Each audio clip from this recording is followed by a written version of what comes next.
친구들 안녕. 잘 지내셨겠죠? 지금 영상을 찍고 있는 오늘 굉장히 오랜만에 비가 안 와요. 그만큼 더워서 지금 안에서 영상을 찍고 있는 게 참 다행이라고 생각하고 됐고요. 네. 오늘의 시작 기도는 우리가 고해성사 전에 바치면 좋을 만한 기도인 통회기도, 이건 해야 될 것 같아요. 성부와 성자와 성령의 이름으로 아멘. 하느님, 제가 죄를 지어 참으로 사랑받으셔야 할 하느님의 아픔을 아프게 하였기에 악을 저지르고 선을 멀리한 모든 잘못을 진심으로 뉘우치나이다. 하느님의 은총으로 속죄하고 다시는 죄를 짓지 않으며 죄 지을 기회를 피하기로 굳게 다짐하오니 우리 구세주 예수 그리스도의 순한 공로를 보시고 저에게 자비를 베풀어 주소서. 아멘. 성부와 성자와 성령의 이름으로 아멘.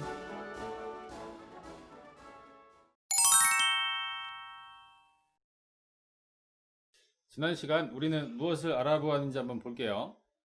지난 시간 우리는 인문성사라고 하는 세례성사, 견진성사, 성체성사에 대해서 알아봤어요. 세례성사는 우리가 하느님의 자녀로 새롭게 태어나고 그리고 아담으로부터 물려받은 원죄와 우리가 살면서 짓고 있는 본죄를 모두 용서받아요.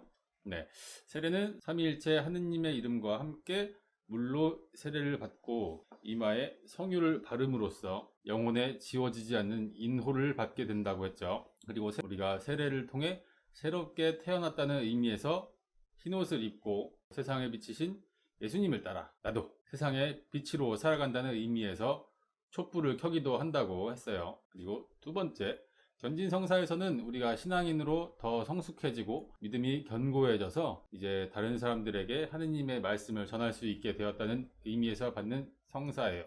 우리는 견진성사를 받게 되면은 성령의 특별한 은총에 의해서 우리의 믿음이 점점 자라난다고 했었죠. 그리고 세 번째, 성체성사. 성체성사는 우리의 구원을 위해서 당신의 몸과 피를 내어주신 예수 그리스도의 사랑을 기억하고 이를 따르도록 예수님께서 최후의 만찬 때 제정하신 성사예요. 성체성사를 통해서 우리는 예수님의 몸을 모시고 영원한 생명의 양식을 받아 먹게 되는 거고, 성체성사를 통해서 우리는 예수님과 하나가 되고 공동체를 이루면서 교회와 일치하게 되는 은총을 누리게 돼요. 우리 교회에 있어서 세상에서 가장 귀한 선물인 성사 중에서 성체성사는 그 중에서도 가장 귀한 성사라고 할 수 있어요. 그렇기 때문에 우리는 미사에 오기 전에 우리의 몸과 마음을 단정하게 준비하면 좋을 것 같다고 얘기했었죠. 기도 시간에는 예수님의 생애를 기억하면서 성모님과 함께 기도하는 묵주기도를 배웠었어요. 여러분 묵주기도 해보셨나요? 좀 길긴 했죠. 그래도 우리가 예수님의 생애를 묵상할 수 있는 묵주기도는 아주 중요한 기도라고 할 수 있어요. 그러면 이번 시간에 무엇에 대해 배울까? 이번 시간은 성사들 중에서 화해와 위로의 성사라고 할 수 있는 고해성사, 그리고 병자정사에 대해서 알아보고, 그리고 친교에 봉사하는 성사라고 할 수 있는 혼인성사와 성품성사에 대해서 알아볼 거예요. 오늘 중심적으로 보게 될 성사는 고해성사예요. 고해성사 외에 병자성사나 혼인성사, 성품성사는 우리 친구들이 먼 미래에 받을지도 모르고 안 받을지도 모르는 성사들이기 때문에 이거는 오늘 간단히 보고, 그리고 고해성사의 경우에는 세례를 이미 받은 친구들은 차정성체를 하기 전에 꼭 받아야 할 성사이고, 이번에 세례를 받을 친구들은 앞으로 받게 될, 가장 가까운 미래에 받게 될 성사이기 때문에 중요해요. 따라서 고해성사는 자세히 살펴보고 나머지 병자성사, 혼인성사, 성품성사는 굵은 글씨 위주로 쭉 읽어보고 중요한 내용만 살펴보는 것으로 할게요. 그러면 오늘 교리 시작!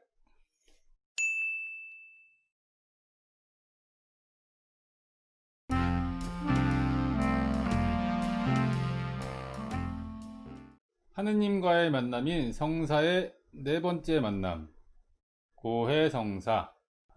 옆에 사진 볼게요. 옆에 친구와 신부님이 뭔가 하고 있죠. 저게 고해성사를 하면서 사주경을 받는 모습이에요.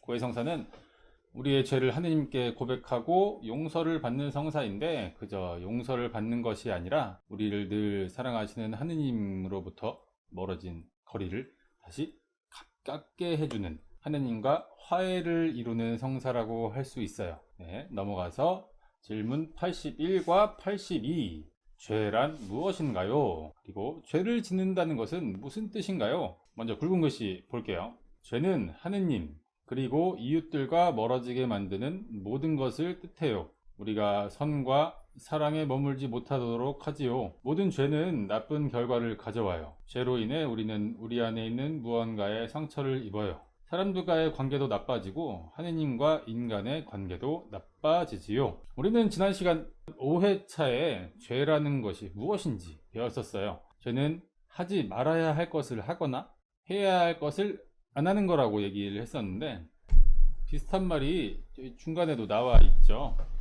나쁜 일인지 알면서도 그 일을 할 때 우리는 용서받지 못할 죄를 짓게 된다고 나와 있어요. 오른쪽 옆에 질문 82에 있는 굵은 글씨에도 비슷한 말이 나와 있죠. 하느님은 당신이 창조하신 모든 것을 사랑하세요. 그래서 우리가 죄를 지을 때마다 우리는 창조주 하느님을 거역하는 거예요.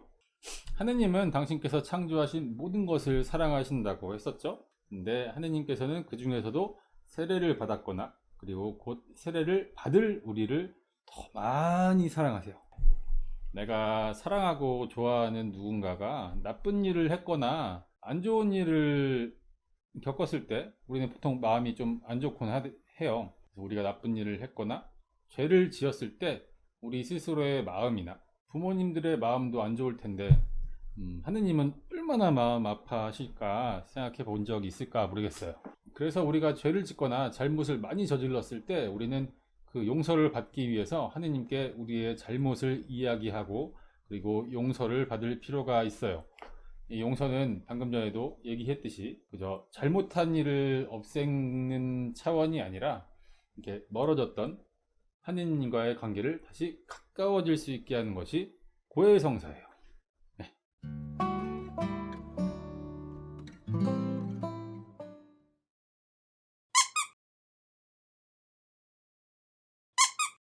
질문 83. 고해성사는 어떤 단계로 진행되나요? 저희 신학생들이 소개해 보도록 하겠습니다.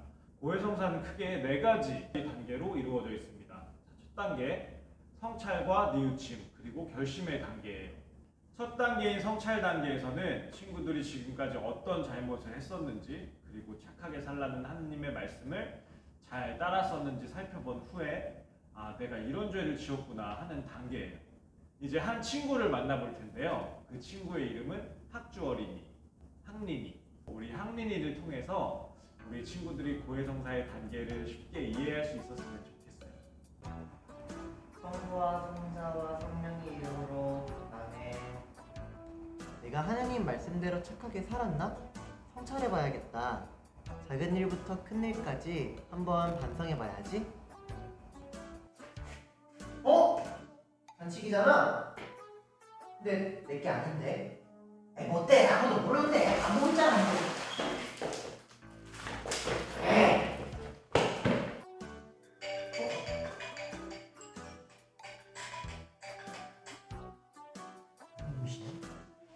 네, 여보세요 선생님. 네? 간식이요? 어떡하지? 간식 몰래 먹는 게 걸렸나? 아니요, 전 모르겠는데요. 혹시 주석 신부님께서 배고프셔서 그냥 드신 거 아닐까요? 네, 전 몰라요. 학린아, 네, 학린이 영성체 교리 영상 보고 있니? 네, 그래, 좋아. 나 나갔다 올 테니까 공부 재밌게 하고 있어. 네. 잘 다녀오세요. 내가 이런 잘못을 해서 하느님 마음을 아프겠구나. 내 죄를 적어봐야지. 그리고 다시는 죄를 짓지 않도록 나와 하느님 사이에 약속을 가져야겠어.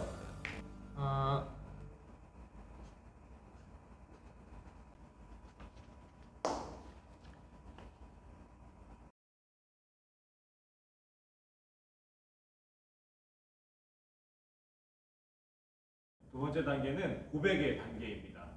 우리 친구들의 입장에서는 사실 제일 중요한 단계라고 할 수 있겠죠?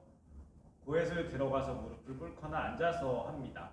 그리고 기도하는 마음으로 고해성사를 언제 마지막으로 받는지 얘기하고, 자, 우리 친구들의 경우에는 첫 고해입니다 하고 이야기하면 될 것 같아요. 그렇죠? 그리고 어떤 죄를 지었는지 말하거나 죄를 적어온 것이 있으면 읽으면 돼요. 이제 다시 항린이들 만나러 가볼게요.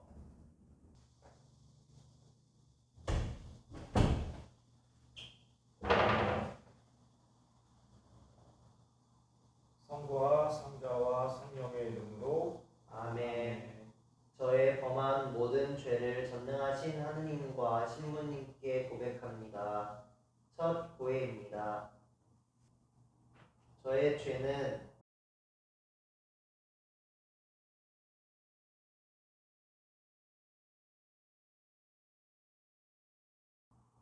이밖에 알아내지 못한 죄도 모두 용서하여 주십시오.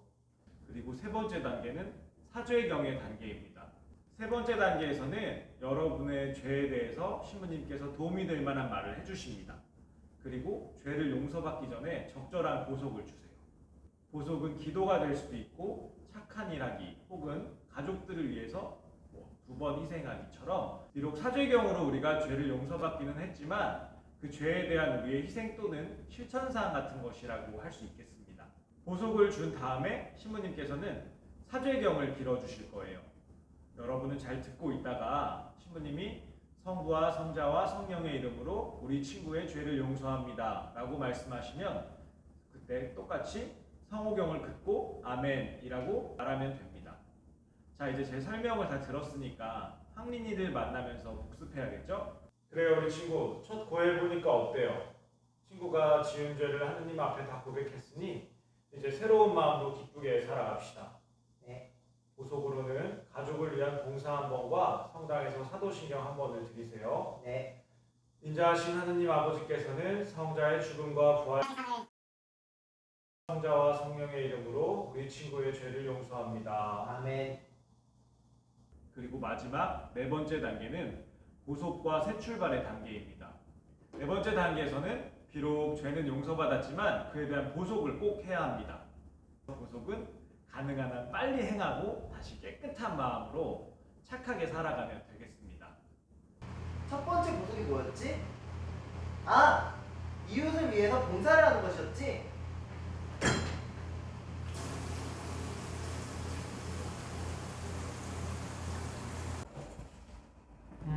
내가 아까 받은 보석 중 하나인 사도신경을 바쳐야겠다. 성부와 성자와 성령의 이름으로 아멘. 전능하신 천주 성부. 친구들 안녕! 안녕. 친구들 영상 잘 봤어요? 첫 보기가 많이 떨릴 것 같아서 저희가 준비를 해봤어요. 네, 떨릴 때는 예수님과 주석신부님 그리고 향린이 생각하면서 첫 고해 준비했으면 좋겠습니다. 안녕! 안녕. 바이바이.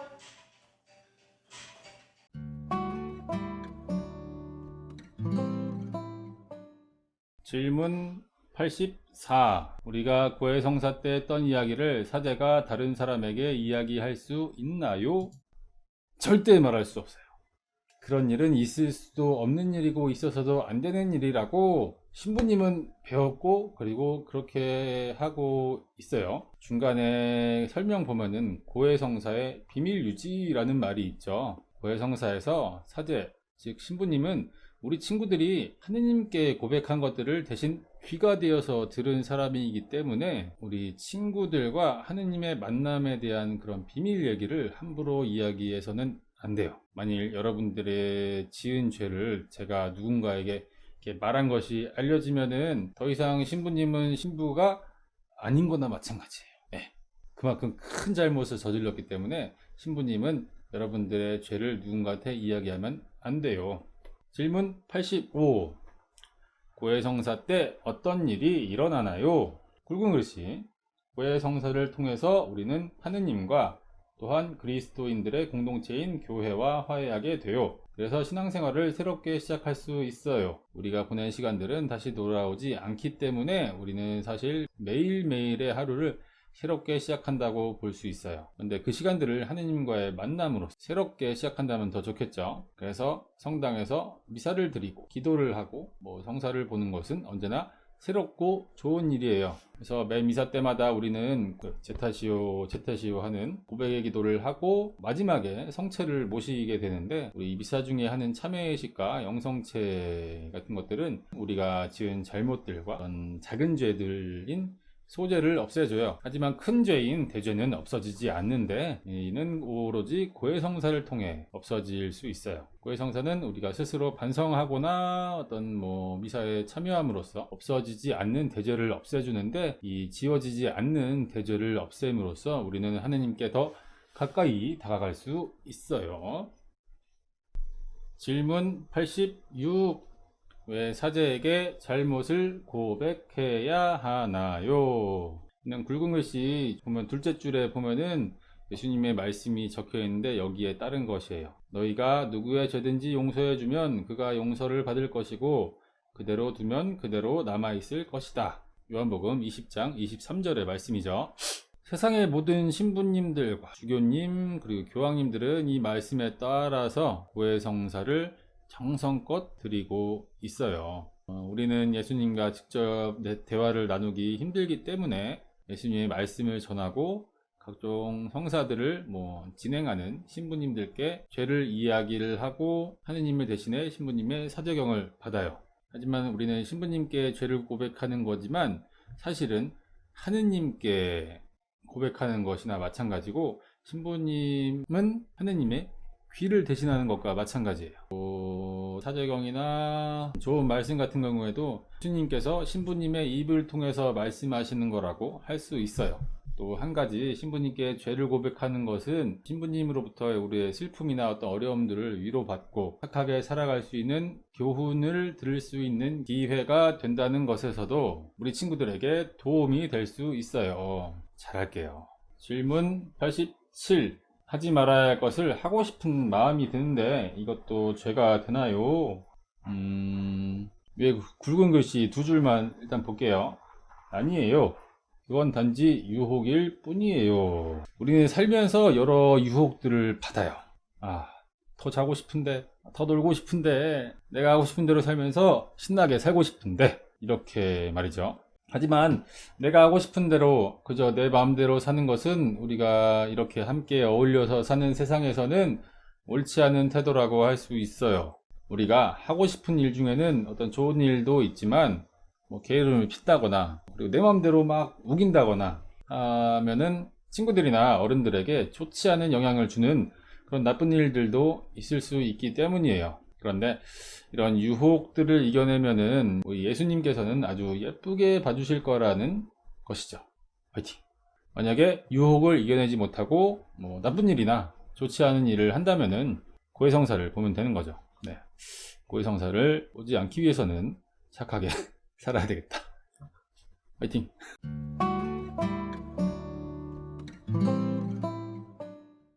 하느님과의 만남인 성사의 5번째 만남, 병자성사.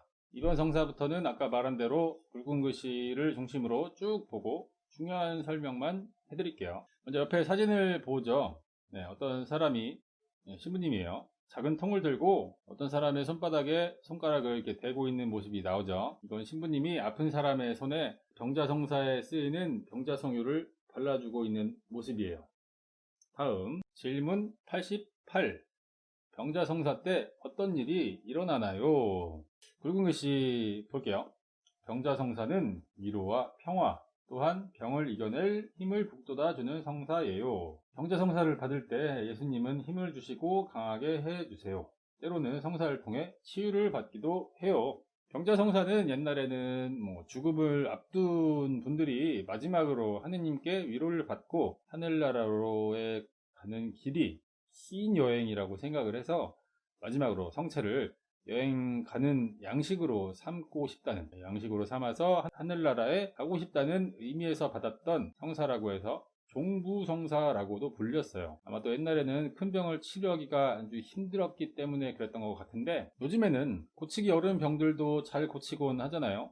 그래서 병자성사는 이제 병에 걸린 분들의 아픔을 위로하고 그리고 두려움을 이겨낼 수 있게 도와주기 위한 성사의 의미가 더 강해졌다고 할 수 있어요. 위에 굵은 글씨에 나오는 것처럼 예수님께서는 병자성사를 통해 우리의 힘과 의지를 키워주시고, 그리고 어떤 때는 병을 이길 수 있는 힘, 병을 직접 치료하시는 그런 기적도 일으킨다고 배웠어요, 저는. 네. 질문 89. 병자성사는 어떻게 거행되나요? 굵은 글씨와 그림 속에 있는 말풍선을 볼게요. 사제는 병자성유를 환자의 이마와 양손에 발라요. 그리고 이렇게 기도해요. 주 예수 그리스도님, 사람들을 구원하시고 건강을 낫게 하시려고 저희와 같은 인성을 취하셨으니 몸과 마음의 건강을 비는 중매종 레오를 자비로이 구하옵소서. 주님의 이름으로 레오에게 거룩한 기름을 바르오니 주님의 힘으로 생기를 되찾아주시고 주님의 도움으로 위로해 주시어 힘차게 일어나 악을 물리치게 하소서. 그리고 이 경고로 주님께서 참여하셨으니 그 효과도 누리게 하소서. 저는 주님께서는 영원히 영원히 살아계시며 살아계시며 다스리시나이다. 아멘. 병자성사는 성사를 받을 환자분이 원하시면은 고해성사를 받고, 그리고 병을 고쳐주시는 예수님의 모습이 실린 복음과 기도를 드린 후에 환자분의 이마와 양손에 병자성유를 바르고 안수라고 하는, 이렇게 머리에 손을 대는 그런 거 있죠. 머리에 손을 얹어서 축복해 드리는 예식으로 진행이 돼요. 다음 질문 90과 91. 누가 병자성사를 거행하나요? 병자성사는 몇 번이나 받을 수 있나요?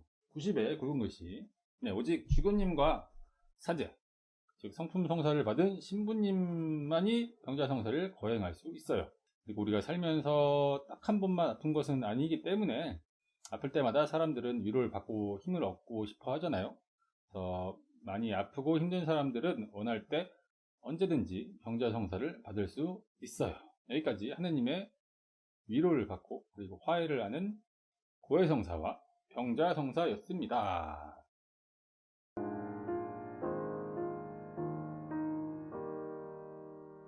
하느님과의 만남의 6번째 만남, 성품성사 전에 친교를 위해 봉사하는 성사, 성품성사와 혼인성사. 성품성사를 살펴보기에 앞서 성품성사와 혼인성사는 우리 교회 공동체의 친교를 위해 봉사하는 성사라고 불려요. 왜냐하면 이 성사들에는 우리의 교회의 봉사자들이고 우리 친구들을 돌보는 사목자를 뽑아 세우는 성품성사가 있고, 그리고 예수님을 낳고 기르시며 성가정을 이루신 성모 마리아님과 요셉 성인처럼 가정을 이루어서 교회의 식구로 축복을 받는 혼인성사가 있어요. 먼저 성품성사는 하느님이 그리스도인들 가운데서 선택하신 이들에게 교회를 위한 특별한 사명을 맡기시고 축성하는 성사예요. 질문 92. 성품성사 때 어떤 일이 일어나나요? 옆 페이지에 질문이 두 개가 있는데, 먼저 위에 있는 질문 92 먼저 할게요. 성품성사 때 어떤 일이 일어나나요? 근데 구글 씨의 말이 좀 어려워서 제가 짧게 설명해 드릴게요. 먼저 성품성사는 주교님, 신부님, 부제님들, 이분들을 통틀어서 성직자라고 하는데, 성직자가 될 사람들을 뽑아서 성사를 진행하는, 그러니까 교회의 말로는 직전 주례하는 성직자를 축성하는 성사예요. 그리고 우리 친구들이나 다른 신자분들이 하느님의 뜻에 따라 착하고 슬기롭게 살아가도록 도와주는 사목자의 자격을 주는 성사라고 할 수 있어요. 넘어가서 밑에 93부터 쭉 넘어가서 97까지 성직자에 대한 설명들이 딱 있어요. 먼저 93, 주교는 누구인가요? 94, 교황은 누구인가요? 그리고 95, 사제는 누구인가요? 어떤 사람이 사제가 될 수 있나요? 부제는 누구인가요? 네, 한 번에 최대한 간단히 설명해 볼게요. 성직자는 아까도 얘기했듯이 그 세 가지 단계가 있어요. 이를 품계라고 하는데, 주교, 사제, 부제, 이렇게 세 가지 있어요. 먼저 예수님의 제자였던 사도들의 후계자인 주교님이 계시고, 그리고 교회의 특별한 사명인 성사 집전과, 그리고 하느님의 말씀인 성경과 교리를 사람들에게 풀이해주고 우리 친구들과 신자분들이 하느님의 뜻에 따라 살 수 있도록 지도하는 사명을 받은 사제, 즉 신부님과 주교님이 있고, 주교와 사제를 도와서 미사 중에 복음과 강론을 하고 교회에 가난하고 어렵고 아픈 분들을 돕는 일을 하는 부제님들이 있어요. 네, 이 주교, 사제, 부제는 먼저 신학생 기간을 거친 후에 부제가 되고, 이 부제 중에 사제가 되고자 하는 사람들은 부제 기간을 마치고 사제가 되고, 교황님께서 이제 나중에 이 사제들 중에 훌륭한 분들을 주교로 서품받게 하시는데, 교황님은 누구냐?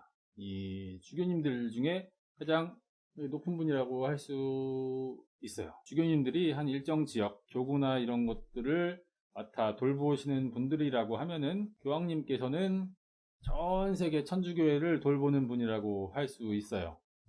지금 우리 교회를 돌보시는 교황님은 프란치스코 교황님이신데, 프란치스코 교황님께서는 초대 교황님이셨던 베드로 사도로부터 시작해서 266번째 교황님이세요. 우리 모두는 하느님의 뜻에 따라 거룩하게 살도록 부르심을 받았다고 하는데, 교황님을 비롯해서 주교님, 사제, 신부님, 부제님들은 특별히 하느님과 우리 인간 인류 사회 전체를 위해 봉사하도록 부르심을 받고 뽑혀서 안수와 축성을 받으신 거예요. 바로 다음 얘기, 질문 98. 주교와 사제는 왜 결혼하지 않나요? 굵은 글씨를 보기 전에 먼저 그 밑에 있는 설명을 먼저 볼게요. 부부가 되어 가정을 꾸리는 삶을 포기하는 것은 이 세상 그 무엇보다 하느님이 가장 크심을 드러내요. 이러한 삶을 하느님을 위한 독신 생활이라고 말해요. 밑에 설명을 보면서 말씀을 드릴게요. 부부가 돼서, 즉 혼인을 해서 가정을 이루지 않고 주교와 사제로 사는 것은 이 세상에서 하느님을 가장 중요하게 생각하고 가정에 매이지 않고 자유롭게 교회의 신자분들을 돌보기 위해서예요. 그리고 이런 삶을 하느님을 위한 독신 생활이라고 해요. 그리고 위에 굵은 글씨를 보면은 주교님들과 신부님들은 결혼하지 않은 예수님처럼 하느님 안에서 자유롭게 살기 위해서 결혼을 하지 않기로 결정했다고 나와 있죠. 질문 99. 수사 또는 수녀는 누구인가요? 밑에 굵은 글씨처럼 수사님, 수녀님들은 이 세상에서 하느님 나라의 삶을 살기로 하느님께 약속하고 자신의 삶을 봉헌하신 분들이에요. 수사님, 수녀님들은 수도회라고 하는 단체에 들어가서 그 단체가 이루고자 하는 활동에 맞게 어떤 분들은 우리가 교리 중에 이렇게 보게 되는 그림이나 영상, 음악을 만드는 일들을 하시고, 또 어떤 분들은 우리 친구들과 같은 어린이와 청소년들을 위해 활동하시고, 그리고 어떤 분들은 병들고 아픈 분들이나 가난한 분들을 돕는 일들을 또 하세요. 그런데 이것보다 더 중요한 거는 기도하는 삶을 중심으로 여러 활동들을 실천하시는 아주 훌륭한 분들이세요. 네. 질문 100, 101. 여자는 사제가 될 수 없나요? 예수님 곁에 있었던 여인들은 무슨 일을 했나요? 먼저 굵은 글씨들 먼저 볼게요. 초세기 교회 때부터 남자만이 사제가 됐어요. 성경을 보면 예수님은 사도들을 뽑으실 때 남자들을 부르셨지요. 하지만 예수님과 가깝게 지낸 이들 가운데에는 여자들도 있었어요. 예수님께 남자와 여자는 언제나 평등했어요. 질문 101. 예수님 곁에 있었던 여인들은 무슨 일을 했나요? 아주 중요한 일들을 했어요. 지금도 중요한 일들 하고 계세요. 사제들 중에 여자가 없는 건 예수님께서 사도들을 뽑으실 때 남자를 부르셨기 때문이라고 얘기했죠. 여러분들 중에 누군가는 왜 여자 신부님은 없을까? 라고 생각할 수 있는 친구들도 있거나 언젠가는 그렇게 생각할 친구들이 있을 거예요. 저도 그렇게 생각한 적들이 있고 요즘도 그렇긴 해요. 하지만 그렇다고 해서 우리 교회에서 여자분들의 역할이 결코 작지 않다는 것만은 기억해 주시면 좋을 것 같아요. 성모 마리아님이나 예수님 부활의 첫 증인인 마리아 막달레나 성인처럼 교회는 여성들을 결코 소홀히 하거나 남자보다 못한 것으로 생각하고 있지 않아요. 적어도 지금은요. 네. 이 질문들은 앞으로 살아가면서 생각해 보면 좋겠어요. 네. 저도 계속 생각 중인 문제이기도 하고 어떻게 대답해야 할지 고민되는 문제이기도 해요. 네.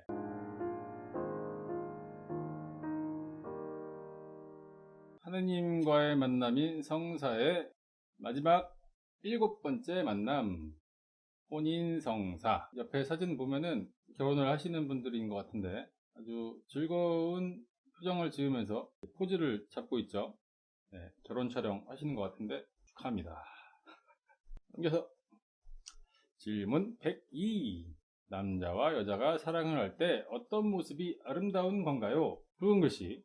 하느님은 사랑을 위하여 우리를 남자와 여자로 창조하셨어요. 맞죠? 남자와 여자가 서로 도와 각자의 부족한 부분을 채우며 살 수 있도록 둘을 다른 모습으로 창조하신 거예요. 맞아요. 이 둘은 서로에게 사랑을 느끼도록 창조되었기에 함께 있을 때 행복할 수 있어요. 맞아요. 남자와 여자가 서로 하나가 되어 살아가는 모습은 참으로 아름다워요. 아름답죠. 이 아름다운 모습 가운데 가장 큰 아름다움은 바로 그 사랑을 통해 우리가 바로 여러분이 이 세상에 태어났다는 거예요. 네. 밑에 글씨도 좋아요. 네. 하느님의 은총으로 완전히 새로운 생명을 이 세상에 낳았을 때가 부모가 되는 순간, 그러니까 엄마, 아빠가 되는 순간이에요. 그래서 우리는 예전에도 없었고 앞으로도 없을 유일하고 소중한 존재예요. 네, 여러분은 유일하고 소중한 존재입니다. 다음 질문 103. 혼인은 무엇인가요? 질문 104까지 볼게요. 성당에서 거행하는 혼인성사 때 어떤 일이 일어나나요? 질문 103은 굵은 글씨가 아주 좋은 해설이에요. 이게 설명이 전부죠. 혼인은 한 남자와 한 여자가 기쁠 때나 슬플 때나 언제나 함께 살아갈 것을 약속하여 서로 하나가 되는 거예요. 그들은 가족과 친구들 그리고 교회 공동체와 하느님 앞에서 서로에 대한 평생의 약속을 하고 부부가 된답니다. 이 약속이 하느님 앞에서 이루어진다는 것. 바로 옆에 질문 104 보면은 굵은 글씨에 서약에 대한 말이 나오죠. 혼인을 청하는 신랑과 신부는 사제 앞에서 다음과 같이 서약을 해요. 나는 당신을 아내 또는 남편으로 받아들여 즐거울 때나 괴로울 때나 성할 때나 아플 때나 일생 신의를 지키며 당신을 사랑하고 존경할 것을 약속합니다. 예, 이 서약을 하게 되는데 서약이 끝나면은 반지를 교환해요. 이 반지는 혼인을 한 남자와 여자의 약속에 대한 증거라고 할 수 있는 거죠. 이 반지를 서로 나눔으로써 둘은 떨어져 있지 않고 서로 하나가 되는 거예요. 질문 105, 106. 혼인성사를 통해 받는 은총은 무엇인가요? 남자끼리 또는 여자끼리 혼인할 수 있나요?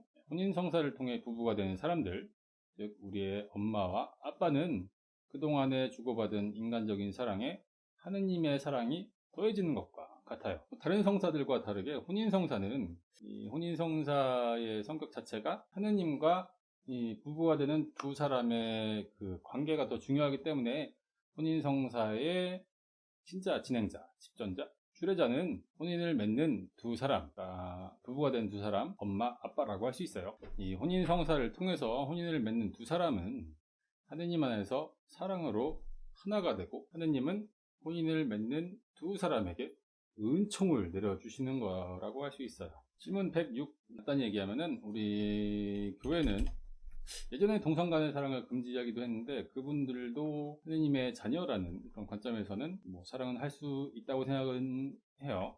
하지만 동성간의 혼인을 인정하고 있지는 않다고 말할 수 있어요. 질문 107. 가정에서 사랑은 어떻게 자라나요? 네, 굵은 글씨를 보기 전에 먼저 간단히 설명을 해야겠네요. 하느님의 은총 속에 이루어진 가정은 무엇보다도 사랑의 힘을 얻으면서 자라나요. 하느님은 사랑이시고 우리 가족 역시 이 사랑 없이는 화목하고 행복하다고 할 수 없기 때문이죠. 굵은 글씨.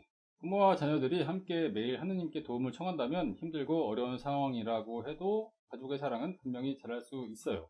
네, 자랄 수 있죠. 하느님 안에서의 사랑은 우리가 지금껏 배운 대로 무엇보다도 기도를 통해서 자라나요. 우리가 하느님과 친교로 이루어가는 것이 우리의 신앙생활인 것처럼 사랑은 기도를 통해 그리고 친교를 통해 자라나고 그리고 하느님께 잘못한 일이 있으면 우리가 용서를 청하는 것과 같이 가족 간에도 서로 서운한 것이나 잘못한 것들이 있으면 서로 용서하고 자비를 청하는 것으로 사랑이 자라날 수 있어요. 옆에 바로 사도는 다음과 같이 말했다고 나오죠. 사랑은 참고 기다립니다. 친절합니다. 자기 이익을 추구하지 않고 앙심을 품지 않습니다. 좋은 말입니다. 아주 좋은 말이에요. 질문 108. 부부가 헤어지면 어떻게 되나요? 굵은 글씨에 신부님이 아주 중요하게 생각하는 말이 있어요. 맨 위에 보면은 이 세상에서 오직 하느님만이 완전한 분이셔요. 네, 인간은 실패할 때도 있지요. 맞아요. 이 세상에 완전한 존재는 오직 하느님밖에 없어요. 우리는 실패할 때도 있고 그리고 좌절할 때도 있어요. 하지만 우리는 모두 하느님 앞에 하느님께 특별하고 유일한 사람들이에요. 그런데 이 특별함과 유일함은 모두 저마다 조금씩 차이가 있음을 의미하기도 하는데, 이런 차이를 인정하지 않고 내 생각만 이렇게 좀 고집할 때 우리는 싸우기도 하죠. 우리가 서로 다투지 않기 위해서는 서로의 차이를 인정하고 서로 맞춰가는 연습을 하는 것이 우리가 사는 그런 과정이라고 할 수 있어요. 이 정도만 알아두시면 될 것 같아요. 그리고 부모님들은 언제나 여러분들을 사랑하신다는 거, 그리고 하느님도 언제나 우리를, 그리고 우리 친구들을 사랑하신다는 거, 그것만 알고 계세요. 네. 성사가 다 끝났어요. 뒤에 거는 준성사라고 하는 건데, 기도 부분에서 조금 알아보고 그 옆에 있는 전래주년은 다음 주나 다다음 주쯤에 한번 짚어보고 가겠습니다.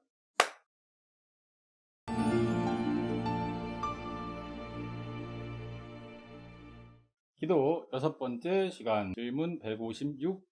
시편은 무엇인가요? 굵은 글씨를 먼저 좀 보고 설명하는 걸로 할게요.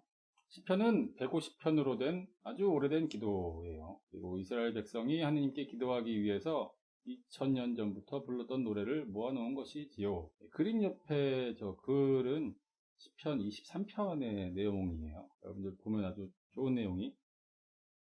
넘어가시고, 이 시편이 그 이스라엘 백성이 하느님께 기도하기 위해서 불렀던 노래들이라고 했죠. 예수님이 살던 시대에도 사람들은 지금의 우리처럼 하느님께 예식을 드릴 때나 식사를 하기 전에, 그리고 기도를 할 때 노래들을 부르곤 하죠. 기도나 그때는 이 시편의 기도들을 읽었다고 해요. 복음서에서 보면은 예수님께서도 기도를 하셨다고 밑에 그 중간 설명에도 나오긴 하는데, 우리는 예수님께서도 이런 기도를 하실 때 이 시편에 있는 기도들도 하지 않으셨을까라고 생각을 하고 있어요. 시편은 구약 성경에 중간에 약간 뒤쪽에 있어요. 굉장히 두꺼우니까 그걸 잘 찾아서 같이 기도를 가족들과 저녁에 이걸로 기도를 해도 좋을 것 같아요. 질문 157, 이거를 아까 안 봤던 질문 109와 좀 같이 볼게요. 157의 굵은 글씨 먼저 볼까요? 사람이나 동물 그리고 물건 등에 십자가를 그으면서 하느님께 복을 내려달라고 기도하는 거예요. 사제는 축복을 통해서 물을 성수로 바꾸고, 축복은 하느님의 특별한 보호를 청할 때 바칠 수 있는 기도라고 나와 있네요. 축복이라는 말은 옆에 뭐 밑에 티너라는 외국말도 있는데 뭐 좋은 말 하다라고 하는데, 한국말의 뜻으로 따지면은 복을 빌어주다 라는 뜻이에요. 중간에 글에 나와 있는 것처럼은 중간 글에 나와 있는 것처럼 미사 때 사제는 신자들에게 복을 빌어줄 수 있다. 그리고 그 밑에 있는 글에 나와 있는 것처럼 축복은 누구나 복을 빌어줄 수 있어요 라고 나오죠. 부모는 자녀들을 위해, 아이는 또 친구들을 위해 누구든지 축복을 내려달라고, 복을 내려달라고 하느님께 빌어줄 수 있어요. 보통 이렇게 축복에 십자가를 긋는다는 것은 뭔가 이렇게 있으면은 신부님이 이렇게 하는 거 있잖아요. 이런 걸 축복의 그 동작이라고 할 수 있어요. 십자가. 그리고 아까 안 보고 넘어간 질문 109와 이 축복이 관련이 있는데, 축복은 그 준성사라고 하는 것에 딱 해당이 돼요. 준성사는 성사보다 덜 중요하지만 성사처럼 하느님과 만나도록 이끌어주는 선물이에요. 복을 빌어주거나 이 묵주나 십자고상과 같은 성물들의 하느님의 축복이 있고, 그리고 성사와 관련된 성당의 기물들, 그리고 우리가 세례나 각종 성사 때 쓰는 성유에 하게 되는 축성이 있고요. 누군가 큰 어려움을 겪거나 많이 아프거나 아니면 이상한 상황에 처해 있을 때, 귀신을 만났거나 한 사람들에게 마귀를 쫓아내는 의식인 구마 등이 이 준성사에 해당한다고 할 수 있어요. 그리고 질문 158과 159 같이 볼게요. 영광성은 왜 바치나요? 왜 모든 기도 끝에 아멘 하고 말하나요? 영광성은 보통 어떤 예식이나 기도의 마지막에 성호경을 하기 전에 하는 경우가 많아요. 영광성이 어떤 기도였더라? 아시죠? 하고 고개를 숙이면서 영광이 성부와 성자와 성령께 처음과 같이 이제와 항상 영원히 아멘. 이 기도인데, 우리가 하느님 안에서 보내는 시간인 미사나 교리, 캠프 등을 마치고 이런 기쁘고 행복한 시간을 주신 하느님께 감사합니다 하는 감사를 드리는데, 그 영광을 하느님께 바치는 것이라고 할 수 있어요. 이 삼위일체 중에 성부이신 하느님께 창조되었고 성자 하느님을 통해 참된 사랑과 부활, 구원의 길을 알게 되었고 성령 하느님과 함께 살아가면서 하느님을 알아가고 있어요. 이 영광을 어느 분께 돌려야 할까요? 하느님께 돌려야죠. 그쵸? 그리고 이런 기도의 끝에 우리 기도나 성사에 대한 믿음과 우리의 희망이 그대로 이루어지길 바랍니다. 믿습니다. 라고 하는 말이 뭐였죠? 배웠는데, 그쵸? 아멘. 더 설명할 필요가 없어요. 아멘은 네, 믿습니다. 네, 알겠습니다. 라고 하는 우리의 믿음에 대한 긍정의 대답이라고 할 수 있어요. 이렇게 기도 부분도 끝! 기회가 될 때 읽어보셔도 좋을 것 같아요. 이렇게 오늘의 교리도 끝!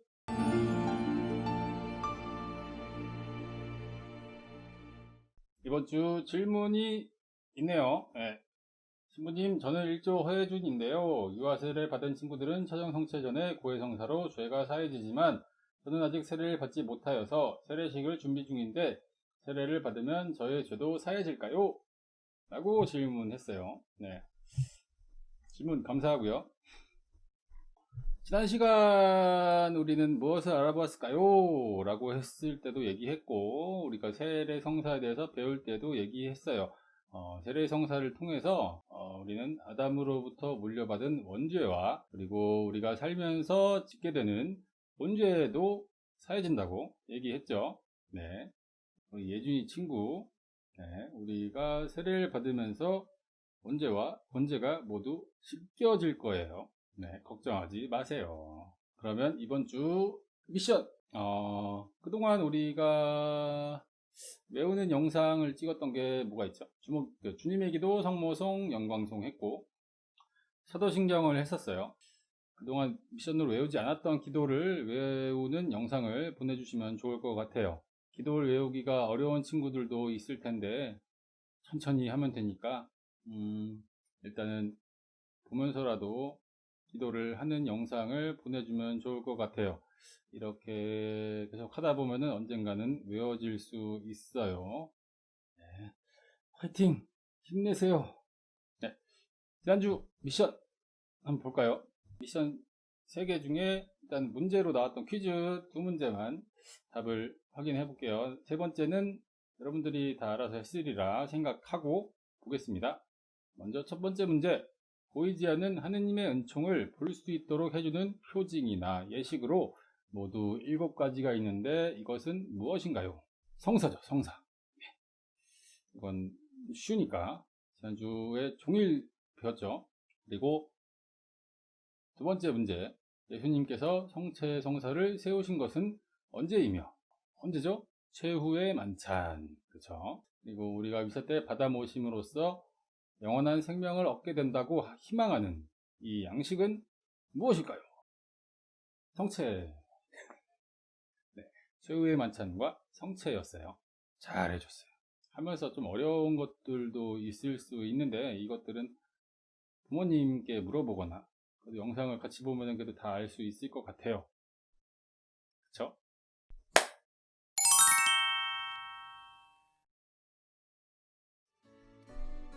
네, 오늘의 마침 기도로 다음 주에 배울 10계명을 마침 기도로 바칠게요. 성부와 성자와 성령의 이름으로 아멘.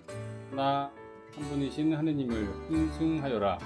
둘, 하느님의 이름을 함부로 부르지 마라. 셋, 주의를 거룩히 지내라. 넷, 부모에게 효도하라. 다섯, 사람을 죽이지 마라. 여섯, 간음하지 마라. 7. 도둑질을 하지 마라. 8. 거짓 증언을 하지 마라. 9. 남의 아내를 탐내지 마라. 10. 남의 재물을 탐내지 마라. 성부와 성자와 성령의 이름으로 아멘. 안녕. 다음주에 10계명으로 만나요.